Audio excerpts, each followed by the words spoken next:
Hello, friends. This is Dave Hurwitz, executive editor at ClassicsToday.com, here with the 5 greatest conductors for connoisseurs. I know you're all connoisseurs, aren't you? Well, no, some people are just starting. When you first encounter classical music, you usually gravitate towards the big names, the ones who get all the publicity, the ones who have major label contracts, that sort of thing. And they're the ones who get pushed. They get pushed relentlessly. I'm talking about Karajan, Bernstein, Schulte, Simon Rattle, God forbid. You know, they get magazine attention and now, you know, on internet stuff and interviews and the new flash in the pan names like Klaus Mekela and people like that. I mean, it's not that they're not good. Some of them are fabulous. I mean, they really are. Magnificent. But as you go on collecting and building your collection and educating your ears, your oral palate, you'll begin to come across conductors who aren't as famous, who maybe didn't have the most glamorous or the most splashy careers or attention, but who made the best music. You have become a connoisseur. And here are 5 conductors who I think really belong in the collections of connoisseurs, people you should be following and savoring and investigating for their personal qualities, their interest in repertoire. They guide us along new musical paths, and they do it with unassuming, comprehensive mastery. So here's my list. Number 1, Leonard Slatkin. Slatkin has had a very interesting career. Most of the most notable part of it was spent in St. Louis. And St. Louis was never considered one of the top 5 American orchestras, though they play as well, if not better, than the top 5 American orchestras, especially when Slatkin was conducting them. He had a comprehensive interest in 20th century repertoire, in American music, he was just a wonderful, wonderful musician. He also was very, very noteworthy in Russian music. His Rachmaninoff was fabulous. His Tchaikovsky was excellent. He really seldom put a foot wrong in almost anything he did. He was not into some of the composers du jour. He was not a Mahler conductor, for example. He was not a Bruckner conductor. He didn't even make a big deal out of his Beethoven. He was a romantic and 20th century specialist, basically. And it still is, by the way. I don't want to use the past tense because he just took up the appointment as conductor of the Nashville Symphony. He's been an incalculable boon to American concert life. Most of his career has been spent on these shores, which is one of the reasons why it possibly hasn't quite bloomed as prominently as some of the major European names. He never conducted in an opera house, for example. So he's a total orchestral conductor. He came out of Hollywood, out of the partnership of Felix Slatkin and Eleanor Aller, violinist and cellist in Hollywood studio orchestras and members of the Hollywood String Quartet. His career in music and his pedigree are second to none, but very, very American, which I think has forestalled some of the attention he deserved in Europe. He did conduct in Lyon for a while and made some very fine recordings of French repertoire, but basically his career has been spent mostly on these shores, and he is one of the most musical and reliable human beings that ever picked up a baton. So he is definitely one of the 5 greatest conductors for connoisseurs. Next, Igor Markevitch. Markevitch is one of these guys. He was a composer, a prodigy, and a very interesting composer in an avant-garde sort of Stravinskyan mode. His tone poem / ballet / whatever the hell it is. Icarus, Icar, which exists in 2 versions, is a 20th century masterpiece.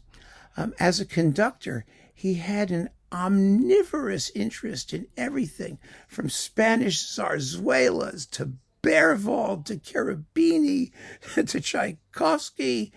He was filling niches in the repertoire, but he also was able to do incredible Beethoven, for example, like his 5th Symphony with the L'Amoureux Orchestra, which was just amazing.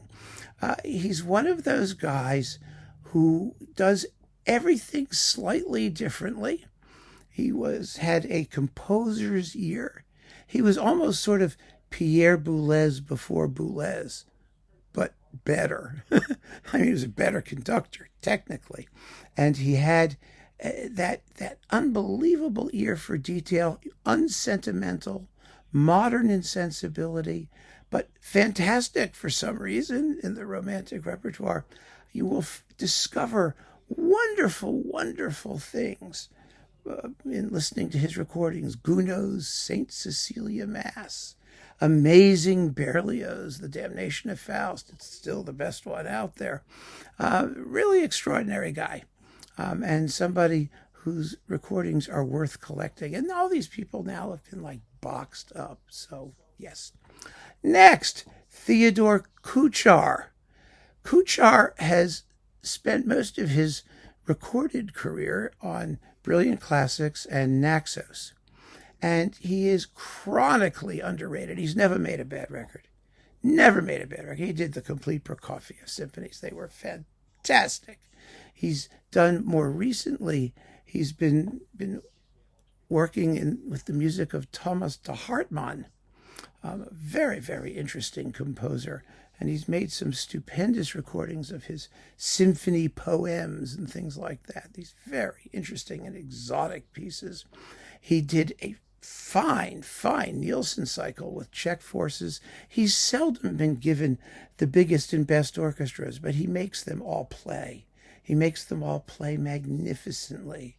He's done terrific Shostakovich film music. He's done the lovely Smetana Ma Vlast. He's done some incredible Dvorak tone poems and shorter pieces, including a slamming version of the symphonic variations.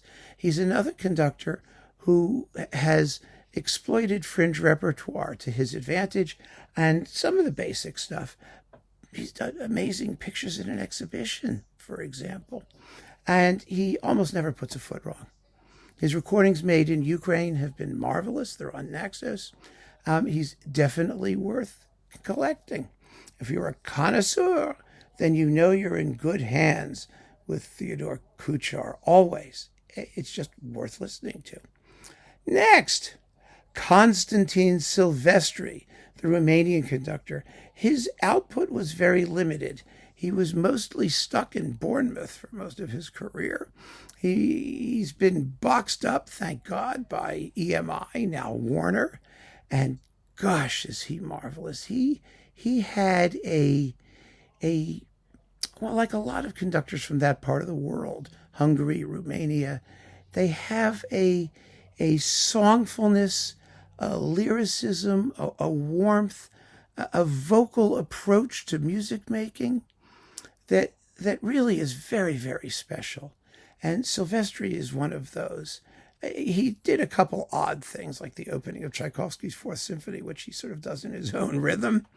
But that aside, there are so many fantastic things that he did in the basic repertoire.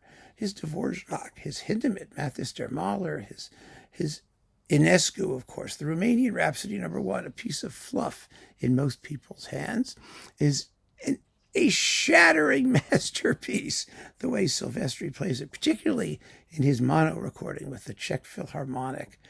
He had an incredible ear for musical color. Really, really remarkable. And his recordings are rare, but all the more precious for that reason. He's one of those guys, you get the box, and it's a cornerstone of your repertoire. He's not a name people often cite, but even a repertoire you wouldn't think he's so familiar with, the Vaughan Williams Tallis Fantasia, Elgar's In the South. He made like the best ever recordings of some of these works. It's really astonishing just how spontaneous and passionate and brilliant his music making was. Last, but certainly not least, none of these are in any particular order, Charles Mackerras. Charles Mackerras, I never tire of talking about. Charles Mackerras is another conductor who never put a foot wrong. He was probably the most versatile conductor of the entire 20th century. I mean, there wasn't anything he couldn't do, and there wasn't anything he didn't do, and do something special. He was a fabulous Mozartian. He pioneered the research into period instrument practice and performance in his classical period performances, Haydn, Mozart, Beethoven, but also Handel, which was extraordinary. He was a Handel specialist. His recordings of Messiah, Saul, Israel, and Egypt, amazing. He was incredible in the opera house. His opera in English series includes some of the best performances of operas that weren't written in English, like Hansel and Gretel, for example. He discovered and put Janáček on the map in the Western world, a gift for which no amount of recompense will ever be adequate. And he recorded all of the operas, except the beginning of a romance, but all the major operas, all the operas, and a lot else besides. He was a Gilbert and Sullivan specialist of all things. There wasn't anything the man couldn't do, and do with infallible musicality, brilliance, taste, style, idiomatic flair, and because he was so multifarously gifted, he was pulled in many directions, and he really didn't spend much time with any one record label. Fortunately, Warner issued a big Mackerras box, which we talked about, which is amazing. It's like 50 or 60 discs. Universal should do the same thing. Get all of the stuff that he did and put it all together. His Delius was as good as Thomas Beecham's. I mean, there wasn't anything he did that wasn't worth hearing. And those are my 5 greatest conductors for connoisseurs. Men who did interesting repertoire, interesting programs, interesting characteristics and interpretations. They were just phenomenal. Absolutely phenomenal. And they didn't get the most press, and they're not the biggest names. But if you're a serious collector, you got to know them. You have to get to know them. So I'm interested to know if you have some of your own greatest conductors for connoisseurs. Let's hear it, folks, and keep on listening. Thanks for joining me.